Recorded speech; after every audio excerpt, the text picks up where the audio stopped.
வாழ்ந்தாலும் நாம் ஆண்டவருக்கென்றே வாழ்கிறோம், இறந்தாலும் ஆண்டவருக்கென்றே இறக்கிறோம்.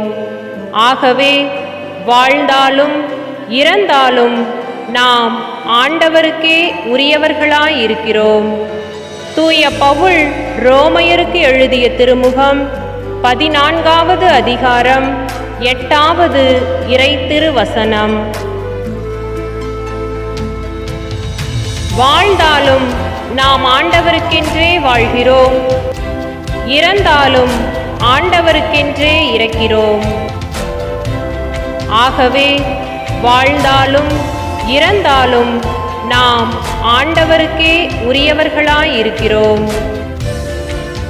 தூய பவுல் ரோமையருக்கு எழுதிய திருமுகம் 14வது அதிகாரம் 8வது இறை திருவசனம்.